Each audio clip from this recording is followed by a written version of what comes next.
Battaglia Martínez para formular pregunta hasta por 3 minutos.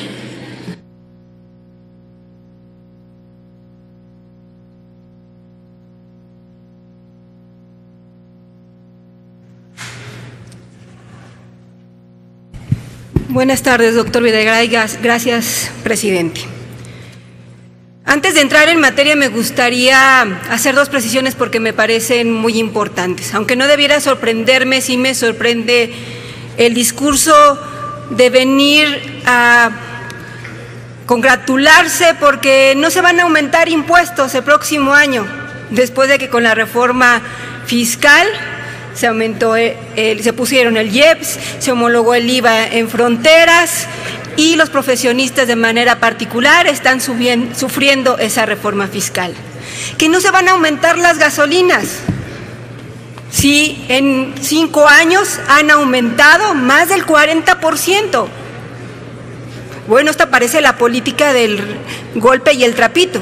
Primero te pegamos y después te venimos a decir que estamos trabajando en favor de la ciudadanía. Y por otra parte, se habla de la generosidad de los legisladores al aprobar estas reformas que van a conducir al país a un desarrollo económico. La generosidad de los legisladores. ¿A cuál generosidad se refieren? ¿Esa que habla de que homologaron el salario mínimo a 70 pesos? ¿O la que habla de que se gastó en la legislatura anterior 143 millones de pesos en viajes al extranjero en este Senado? Sí, son muy generosos. Pero vamos al punto, doctor Videgaray. Hoy acude al Senado de la República con un discurso que guarda una gran distancia entre la realidad, los compromisos de campaña hechos y el balance económico a la primera mitad de este sexenio. La economía muestra debilidad por efectos de la situación financiera internacional, sí, efectivamente, pero poco se ha hecho para que la producción interna se reactive. Y no se trata de un asunto de percepción ciudadana. Cuando aquí venimos a hablar de los controles que se tienen en la Bolsa Mexicana de Valores, las y los ciudadanos saben que en su bolsa de mandado ya no cabe lo mismo porque no le alcanza. Cuando aquí venimos a hablar de crecimiento económico y del control de la inflación, lo que la ciudadanía sabe es que simple y sencillamente sus ingresos ya no son suficientes y en muchos casos están teniendo que sacrificar asuntos fundamentales como la educación de sus hijos para poder seguir teniendo lo mínimo para vivir. Se habló de crecer en promedio, se ha hablado de crecimiento cuando en realidad solamente hemos crecido una tercera parte de nuestra capacidad real. Y cada mes se ha venido ajustando a la baja. Con una pobreza rampante que aumentó 2 millones de personas en este sexenio, alcanzando la cifra récord de 55.3 millones de personas. Un mercado laboral donde el 61% de los trabajadores ganan entre 1 y 3 salarios mínimos. Con 62.7% de los trabajadores subordinados y remunerados que carecen de acceso a instituciones de salud en el segundo trimestre del 2014. Con una inflación controlada en 2.59%, pero con una inflación en alimentos y educación que es superior a la inflación general. Con un gasto corriente, ya voy a terminar, presidente, con un gasto corriente que creció en 6.5% en los ramos administrativos respecto al mismo periodo del 2014. Y concluyo con mis preguntas. ¿Cuáles son las razones y los responsables de no cumplir con las metas de austeridad en el gasto corriente? ¿Cuáles son las razones de índole administrativo que fundamentan el recorte del gasto de inversión al mes de agosto en el sector energético en 23.6% y en comunicaciones con 13.7%? ¿Cuáles son las medidas adicionales que tomará la Administración Federal para erradicar la discriminación salarial entre hombres y mujeres, que está en promedio entre 15 y 20%? Por sus respuestas, muchas gracias, doctor Videgaray. Proceda, señor secretario, con sus respuestas.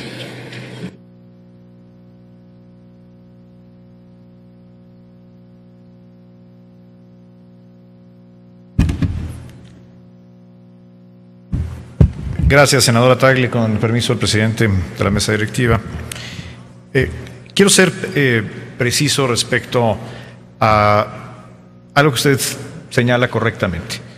En 2013 se aprobó una reforma hacendaria que implicó un aumento en la carga tributaria para particularmente los grandes contribuyentes y los mexicanos de mayor poder adquisitivo. Fue una reforma profunda al marco tributario, en la cual algunos impuestos desaparecieron, como por ejemplo el IETU o el impuesto a los depósitos en efectivo. Se introdujeron elementos de mayor progresividad en el impuesto sobre la renta y se hicieron otras modificaciones, como por ejemplo la homologación del IVA en frontera. Este fue un cambio profundo a las reglas de carácter fiscal. A partir de entonces, lo que ha propuesto la Administración, el Poder Ejecutivo Federal, y es una propuesta respetuosa de las atribuciones del Congreso de la Unión, es darle estabilidad al marco tributario durante el resto de la Administración. ¿Por qué? Porque las reglas fiscales, para generar incentivos, certidumbre, para crear empleos, para inversión, no deben de modificarse constantemente.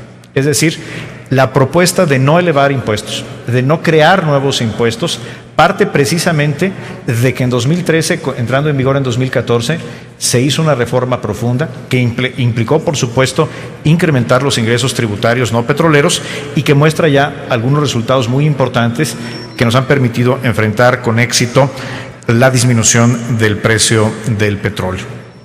Con respecto al gasto corriente, debo señalar que el Ejecutivo Federal solamente tiene facultades para proponer al Congreso de la Unión, en este caso de manera exclusiva a la Cámara de Diputados, una disminución o modificaciones al presupuesto de los ramos administrativos del Poder Ejecutivo. Es decir, la Secretaría de Hacienda, como parte del Poder Ejecutivo, no puede modificar las propuestas de asignación presupuestal ni para los otros poderes de la Unión, incluyendo al Senado de la República, la Cámara de Diputados y, por supuesto, el Poder Judicial Federal o los órganos autónomos. Esto será algo que habrá de deliberar la Cámara de Diputados, estoy seguro, con toda responsabilidad, en las próximas semanas dentro del plazo constitucional. Refiere usted a las disminuciones en el presupuesto de Petróleos Mexicanos, en el presupuesto particularmente del gasto de inversión. Esta es una consecuencia, en primer lugar, del entorno internacional. El precio del producto principal que vende Petróleos Mexicanos, que es el petróleo crudo, ha tenido una disminución muy importante y, como el resto de las empresas petroleras del mundo, ha enfrentado esta situación disminuyendo, entre otros rubros, el gasto de inversión. Esto es algo que está previsto en el nuevo marco normativo de los hidrocarburos en México, que Pemex reaccione y se comporte como una empresa productiva, no como una dependencia gubernamental. Y esto es lo que está ocurriendo, y lo mismo ocurrirá cuando tengamos mejores precios del petróleo eventualmente. Es algo que no podemos pronosticar cuándo habrá de ocurrir.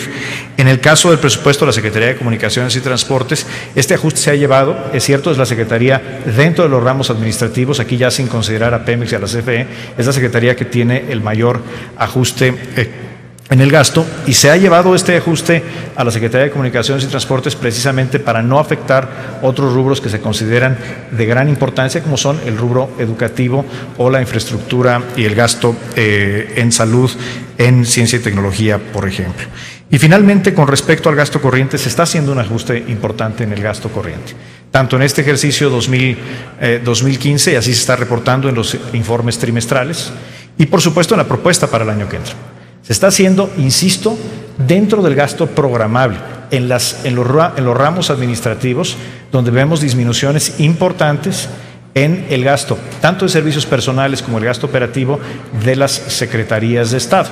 Esto, al agregarse junto con los ramos autónomos y de otros poderes de la Unión, por supuesto, la disminución es menos perceptible, pero la propuesta del Ejecutivo es una disminución real, importante, en todas y cada una de las secretarías de Estado, insisto, en servicios personales y en el gasto de operación. Y por supuesto, aquí se me agota el tiempo en la tribuna, pero estamos a sus órdenes para proveerle esta información a detalle, senadora. Muchas gracias, presidente.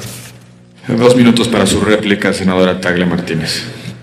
Coincidiendo en que es necesario garantizar que no haya movimientos importantes en temas de ingresos fiscales, me preguntaría entonces por qué someten a la Ciudad de México y al Estado de México a un vaivén condicionado a cuestiones políticas cuando en este proyecto de presupuesto el fondo de capitalidad ha sido disminuido. Si vamos a ir a una reforma que garantice ingresos fiscales, me parece importante solicitar un compromiso para que el fondo de capitalidad quede también en esta reforma y no esté sujeto a vaivenes políticos, pues creo que los capitalismos y quienes transitan por esta ciudad, empezando por ustedes mismos, van a agradecer que pueda haber servicios suficientes. En cuanto al gasto corriente, pues me parece que a la ciudadanía le queda muy claro. Mientras los funcionarios, los senadores, los partidos políticos no hacen ningún esfuerzo de apretarse el cinturón, porque eso es evidente, y el argumento es que la ley no nos lo permite y la fórmula está así, ¿no? A la ciudadanía es a la que siempre le pedimos que en momentos de crisis se ajuste el cinturón. Podemos dar muchos datos, justificaciones de por qué no se puede disminuir más. Lo cierto es que los datos también indican que el gasto corriente ha venido aumentando. Entonces, es un tema que tenemos sin duda que tratar. Finalmente, quiero decirles que el modelo económico de nuestro país ha puesto de manifiesto claras deficiencias e inconsistencias durante los últimos años. Es un modelo que ha generado resultados insuficientes, inequitativos e inciertos. Ha aumentado el número de pobres y no solamente eso, ha profundizado la desigualdad y la exclusión. Desde nuestra perspectiva, el presupuesto debe concebirse como el principal instrumento de desarrollo de una nación y como el reflejo de las prioridades del Estado. Por ello, si lo que buscamos es acabar con la desigualdad y mejorar la calidad de vida de los mexicanos, nosotros creemos que el camino y las prioridades deben concentrarse justamente en la inversión pública y en la equidad social, renglones que desafortunadamente vemos sensiblemente sacrificados en este paquete presupuestal. Es cuanto. Muchas gracias.